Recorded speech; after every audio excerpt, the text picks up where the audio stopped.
What a day. The Celtics re-signed Derrick White to a contract extension, and then we find out that the Celtics are being put up for sale by Wyc. We're going to talk all about it here on the Celtics Chronicle.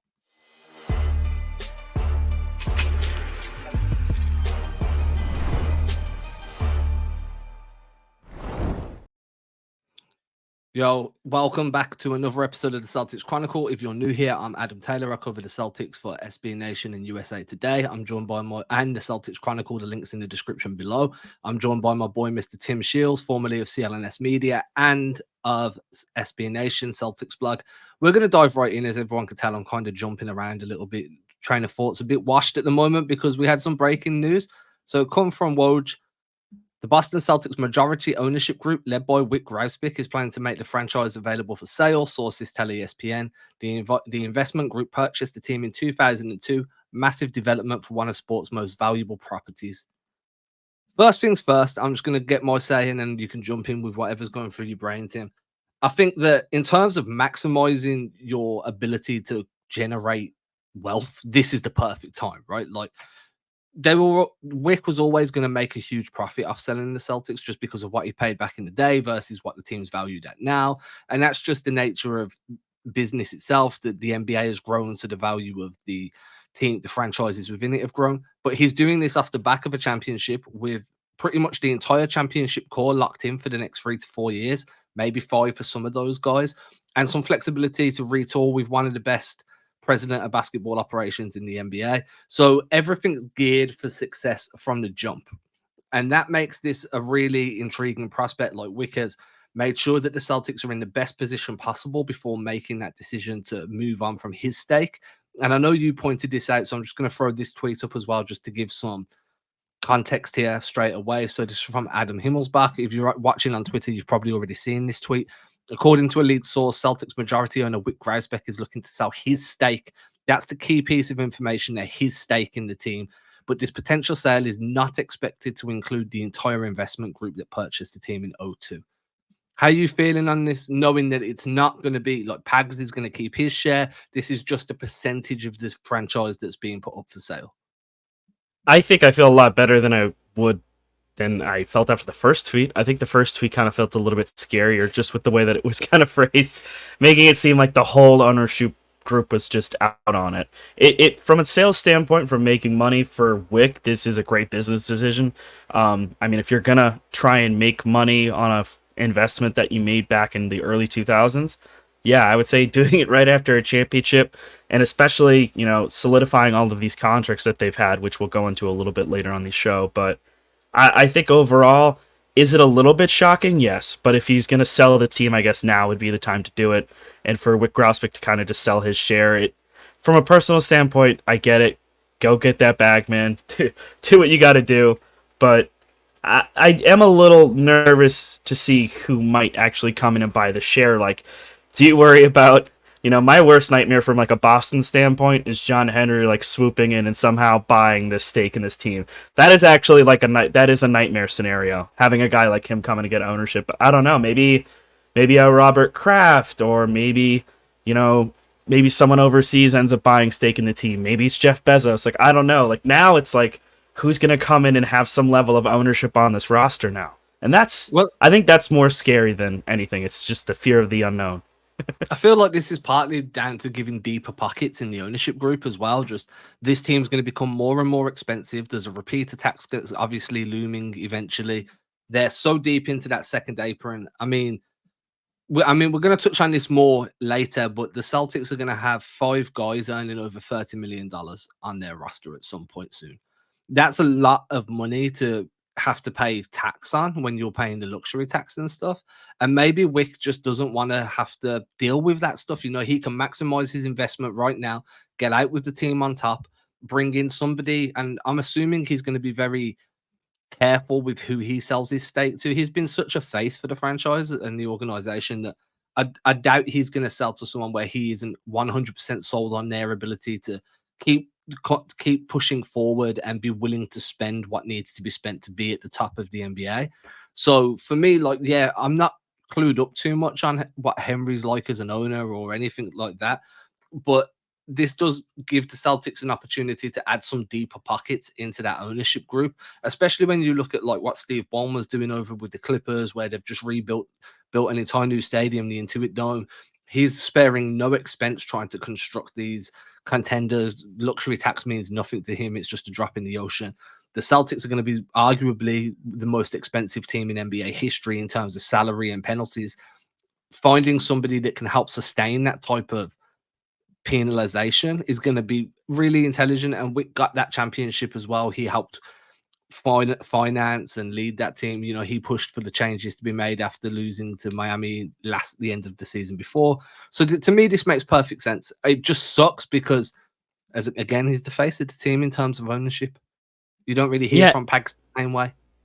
Yeah, and I think also like Wyc's been pretty vocal during this offseason, right? In terms of wanting to keep this core together. And that was something I literally cited in an article I wrote about the Luke Cornett signing, where it's like, hey, like Wyc Grousbeck putting like his money where his mouth is. And then immediately, like not even a day after, we've got news that he's selling his stake in the team. So I think it's more so just curious to see where the team goes. And I assume that when it comes down to it selling that stake, not only do I think like Wyc obviously has to sign off on it, but I'm sure the rest of the ownership group has to be okay with it. So, and I imagine that this is something that's maybe this has been stewing for a little while. Maybe it was something that was always in the cards. And I don't know. I'm interested to see if any more information comes out like that, because I want to know how long they've been sitting on this information. How long have they been thinking about this, or has Wyc kept these thoughts private?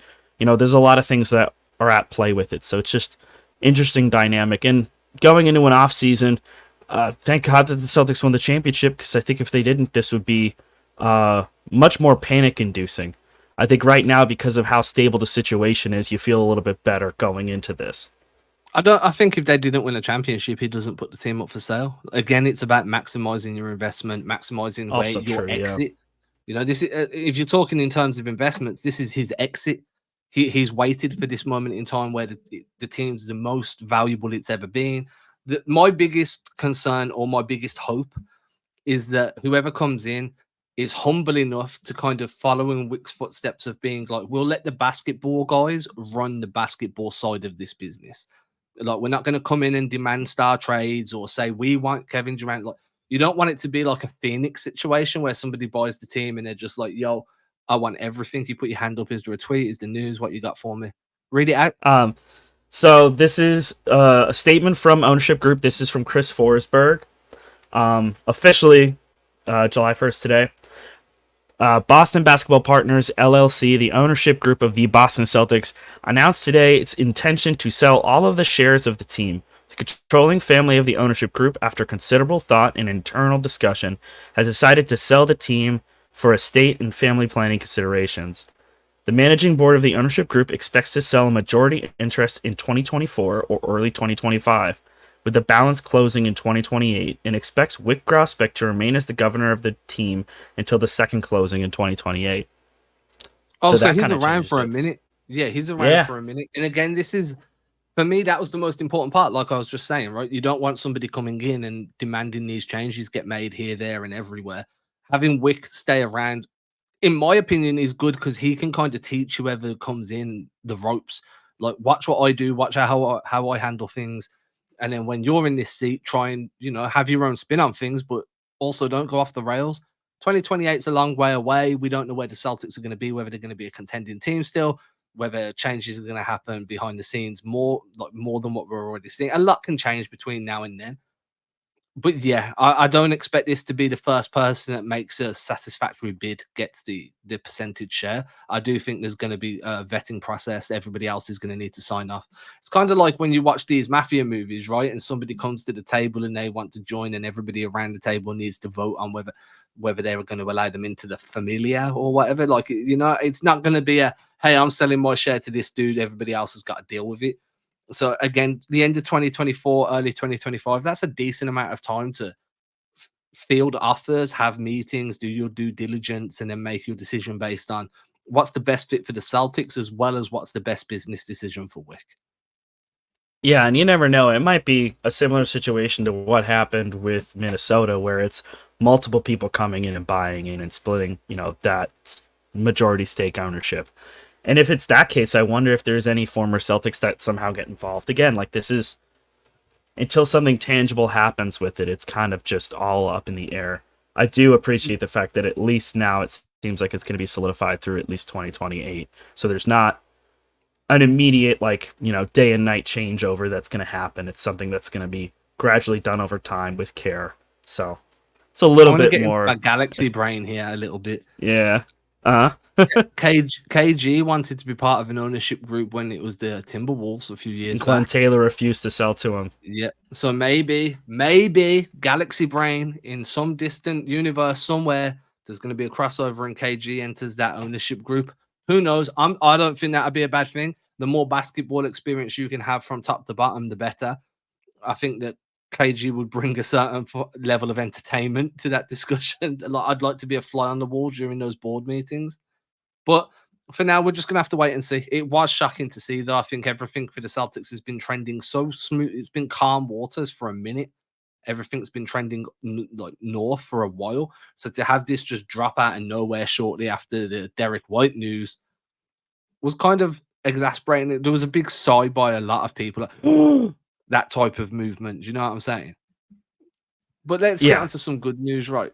The Celtics, and I've just mentioned it, the Celtics have signed Derrick White to a contract extension, going to keep him with the C's for the next 4 years. Well, it's 5, isn't it? Because it'll be the last year on his contract plus the 4 on the extension. So it's a 4-year extension. He's with the team for 5 more seasons, worth $125.9 million. That locks up. Drew's locked up. Derrick White's locked up. Jaylen Brown's locked up. You're just about waiting. They extended KP last season. Now you're waiting for the Jason Tatum Supermax. Starting 5 are all locked up for at least another year or two. Most of them on longer term deals than that.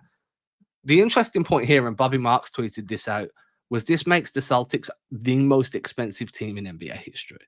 So including a likely Jason Tatum Supermax extension, Boston will crack the $200 million mark next season, 25-26. So not season coming, but the season after. The Celtics could become the most expensive team in NBA history next year. The league is set to introduce more severe financial penalties starting next year for teams in the luxury tax. Kind of ties into the things we said about Wyc at the very beginning, where it's like, hey, maybe he's standing out to bring somebody in with a little bit deeper pockets that can sustain those type of penalties a little bit more easily. But we've spoke about Wyc enough. This is about D. White staying with the team. Huge for Boston to keep him locked in, to keep him around. He was such a big part of that championship run. But it's also interesting to see how much money the Celtics are putting up to keep this core together, and whether the question then becomes, does everyone here see out their contracts, or the changes come down the road? But for now, the championship 5, as I'm calling them, or championship 6 if we want to include Horford, they're around next year. There's going to be no questions, assuming Tatum Supermax is signed. None of these question marks hanging over them that can derail a season because of all the media hype. Look, the core group is here, and they're here for a minute. How you feeling about this D. White extension? Relieved. I'm glad that they got it done, sooner rather than later, and they didn't really hesitate on this one. It felt like it kind of came together pretty quickly. I know that a lot of stuff with negotiations kind of changed because there's so much that could happen with tampering now these days. But overall, I mean, he's got the final year in that contract is going to be a player option, so maybe there's an opt-out down the line. But I think right now the fact is all of your key guys are going to be locked up for at least 2 years past this season, because you've got KP is going to be on the shortest deal outside of Al Horford, and that might be for the best because you still don't know what KP's health's going to look like. But in terms of those guys that are rock steady between Holiday, White, Brown, and Tatum, those 4 guys alone are locked up on some big money. And we'll see how it happens with this tax bill. The tax bill is going to be brutal. But again, not our money. One, not our money, so not our problem. Money. 2, rich people paying taxes, not the worst thing in the freaking world here. They're kind of supposed to do that. So, but I think with how this team's being built and everything, they're doing the right thing. And to be honest, I think in another year or 2, there's going to come another team that's going to be trying to be in the same level as the Celtics that are going to be spending the same amount of money or more. This becomes the most expensive team in NBA history until another one comes along 2 years later, if the contracts line up the right way, because that's what happens. Every couple of years, there's a guy who comes in, he gets paid a stupid amount of money. That becomes the most expensive contract in the NBA. It happened to Jaylen Brown. You know, there's going to be another deal that comes along soon enough. It'll be Jason Tatum. It's about to happen Yeah, to Jason. exactly. And then there's going to be somebody else who comes along after that and is up for the same exact, you know, hits all the same benchmarks that he needs to get that, you know, supermax extension. And because of the way that the salary cap works, somebody else is going to get paid more. That's just what's going to happen. So, but this is what it costs to win a championship and to maintain it. Like, you have to invest. And so you can't really afford to get cheap, so to speak. You can't afford to get cheap on a championship contender, especially when you've got guys in their prime. Like, looking at Denver, I don't know if I agree with the KCP move. I know it's a little bit rich in terms of what he got with Orlando, but he was a key piece for that Denver squad. And so now you've got to figure out how you can replicate that or improve on what you had before, and now you have to do it down a body. So it's difficult. It's not easy to keep a contender together. And again, going back to Wyc, it might be very well why he's trying to buy out now. Makes sense. Yeah, I mean, at the end of the day, when you look at how much money this team's going to cost in luxury taxes, he needs to do what's right for him. In terms of Derrick White, I feel like White probably could have got a little bit more on the market, but he said he wanted to stay in Boston. He won a championship in Boston, young enough to have multiple more solid seasons with the team. He's just such a great glue guy, great connector, does things on both sides of the ball, best shot blocking guard in the NBA. There's so much that he brings to the table that I don't know how they would have replaced him if he'd decided he didn't want to re-sign and then would have wanted to test free agency next season. They still would have had him for the upcoming year regardless, right? But his importance is just so understated. From what the player he was when he got traded from San Antonio, he's developed his catch and shoot game. His whole perimeter game's improved. His confidence is there. He's penetrating better. He's just such an all-round just gem of a guy in terms of having that type of talent on the team. I'm super stoked that he's locked in. I'm stoked that Drew's locked in, Jalen, Jason, whoever, Kristaps. You did mention that obviously Kristaps Porzingis is in terms of his deal's the shortest following out Horford's. Maybe they have to put him on 1+1s just based on health because of how important he is for the team. But for right now, I don't think there's anything negative here. You know, when you look at everything from top to bottom, there'll probably be a pickup, maybe a free agency pickup. You've got Baylor Scheinman to be excited about. There's so much going good, and Brad Stevens has done such a good job of locking guys in early. And to me, that's such a huge part, especially when everyone's going away on the Olympics. And as you mentioned, tampering can't happen. You know, there are definitely no discussions about teaming up with guys at the Olympics. It just doesn't Absolutely happen. not. So Never. locking everybody down early doesn't matter when all these players are flying abroad. No, it does, because then it's like, oh man, we should team up. Well, I'm locked in for 5 years in Boston, and we just won a chip, so I'm not going anywhere. You know what I mean? It just removes so much of these rumors that can seep into a locker room. Really important to tie him up. I'm super happy that Derrick White's sticking around. When you talk about it leaking in the locker room, it just makes you think back to the Kyrie situation where when you've got a guy who's got 1 year left on a deal and there's genuine concerns. I mean, even just looking back to what happened with Jalen, where, oh God, is he going to make All NBA? And then all of a sudden he gets All NBA, he reaches those earmarks, and then come Game 7 of the Eastern Conference Finals, and the whole narrative was changing on, do we actually want to pay this guy this money? And thank God that they did, because look where they're at now a year later. But removing those kind of unnecessary stressors by keeping guys locked in is just smart ownership. It's good, team management, good asset management. And again, key guys who just mesh perfectly into their roles. And I think watching what Derrick White's become, I mean, if you told me that when they acquired him at the trade deadline, when they got him from the Spurs, that he was going to... Richardson and Romeo Langford. And I still have love for Josh Richardson. I wish he wasn't in Miami. I think he's a great player. He was pretty nice in his time here and seemed like a likable guy. But the fact is that they've got Derrick White, and he's completely... I don't know if Brad Stevens saw this in his vision, like when they went out and made the move for him, but just an amazing, amazing development with him in Boston, and just the way that his game is just taken a massive step forward. I think if you told me that he was going to get a max contract down the line and it was going to be in Boston, I probably would have left you out of the room. And it's not because of lack of belief, it's just disbelief that this is something that could happen, like that the Celtics could get this lucky and just walk backwards into I mean, let's say it, like, he's another star. He's another star in this team. Borderline And All-Star, there was a genuine push for him to make All-Star before February. That January, crazy. like December and January production was ridiculous. And I mean, that's Absolutely. just fortunate.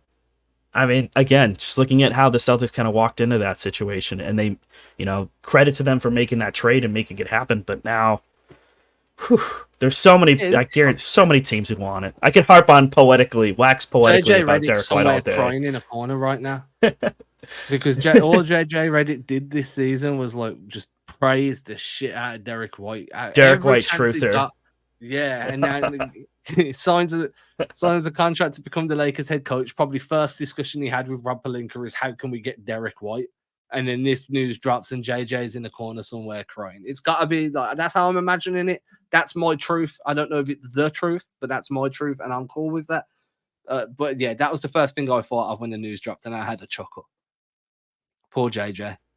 We'll be saying poor JJ a lot in the next couple of months, man. It's just rough. With that being said, I'm not going to throw too much shade at the Lakers because there'll be a time when they can throw shade at us and I won't like it. So I'm going to leave it there. I think we've said everything we needed to say on this quick news hit. If you've enjoyed the show, there's about 350, 360 people watching live. If you've enjoyed it, please head over to YouTube and hit that subscribe button. We're trying to get to that 1K so we can monetize. And if you are watching on Twitter, X, whatever you want to call it these days, head over to the Celtics Chronicle. There's links all in my bio. You can find them. And then just sign up. It's free. If you want to join the paid tier, go ahead. There's no pressure. The free one's free. You know, you don't cost you no money. Go ahead, go over, sign up, show me some love. I'll very much appreciate it. Until next time, catch y'all later. Tim, anything we didn't hit that you want to before we get out of here? No, I think we've got enough to save for another day. I bet. Cheers. Okay, then catch everyone later. Peace.